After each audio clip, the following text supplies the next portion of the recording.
What if everything you've been told about self-improvement is actually making your life worse? We've established an entire system around the notion that we're basically damaged, endlessly modifying ourselves as though we're faulty mechanisms. Yet here's the transformative truth. The core belief that you need correction is the sole broken element.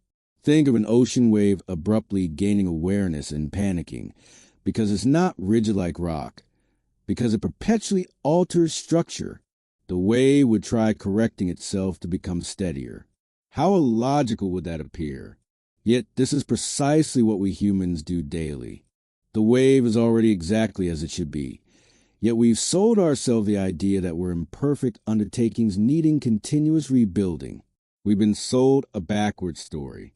You bear problems requiring remedies, parts demanding betterment. And if you effort intensely enough and identify the correct strategy, you can eventually fix yourself and become who you're meant to be. This tale is so ingrained in our culture that we hardly interrogate it. We recognize our state as permanent projects being refined. Yet what if this assumption is entirely backwards? Here's something scandalous. You are never damaged, never unfinished, never an issue requiring resolution. The sole element needing fixing is a conviction that you require fixing. Think about nature. When you regard a tree, you don't critique its branches as inadequate.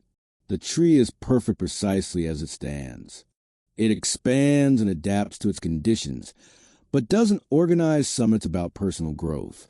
We as humans have cultivated this ability to become our own judges and supervisors. We look in the mirror and see a fixer-upper requiring work. Trees also learn, finding which way to extend toward illumination, how to extend roots further down. However, trees don't afflict themselves over insufficient size. They reply instinctively to what existence delivers. The distinction is trees have faith in their nature, while we've learned to question ours.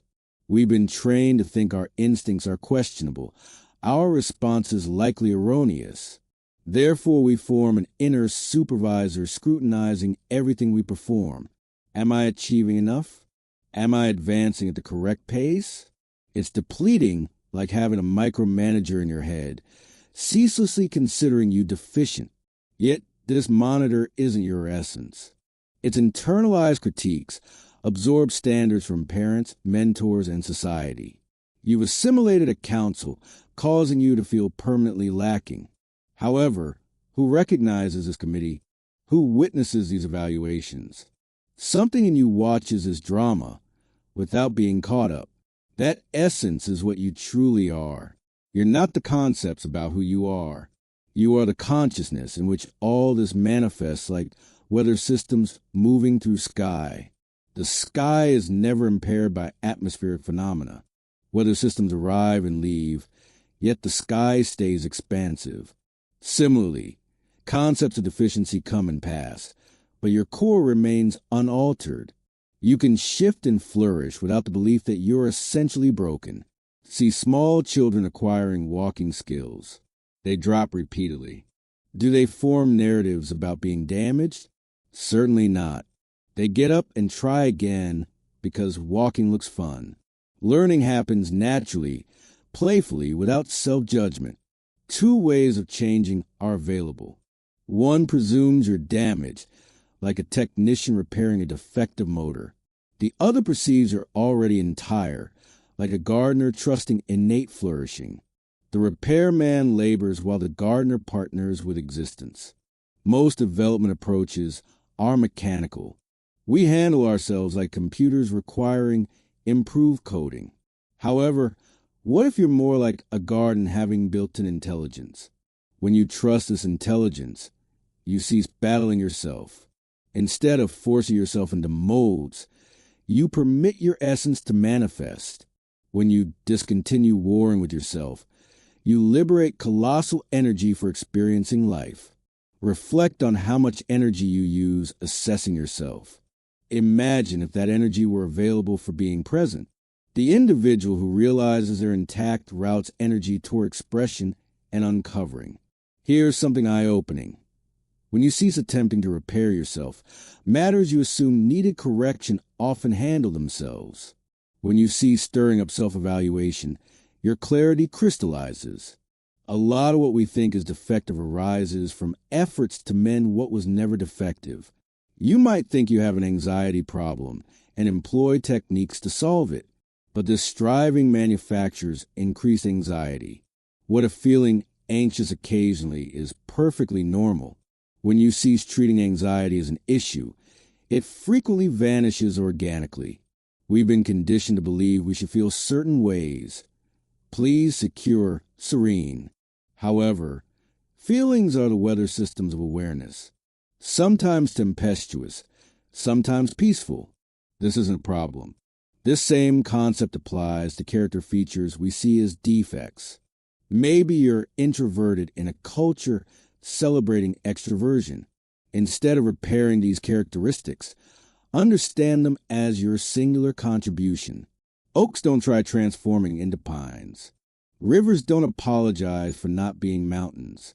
When you welcome your being completely, something miraculous takes place. You discontinue wasting power being what you're not. This doesn't mean you never expand, but growth emerges from interest rather than deficiency.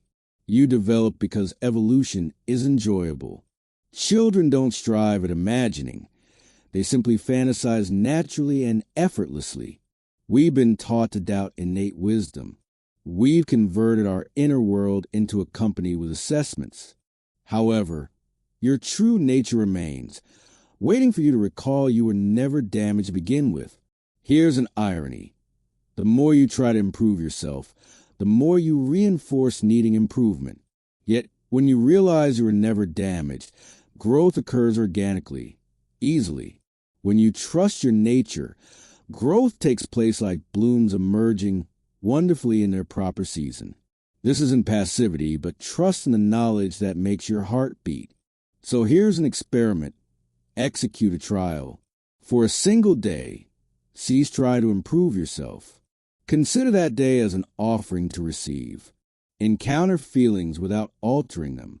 See thoughts without assessing.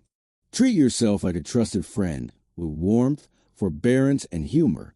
You may find you're magnificent precisely as you are. This is a secret. You were never broken.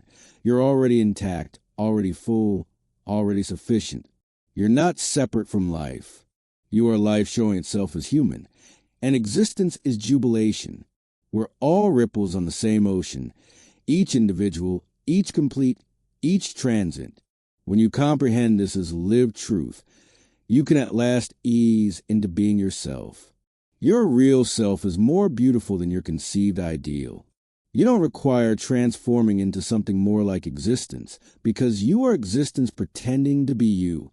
The wave is the ocean playing at being a wave.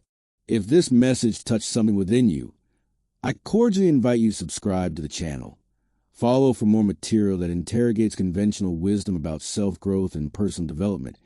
And drop a comment below with the word whole to show me you're prepared to embrace your total, intact nature exactly as you exist at this instant.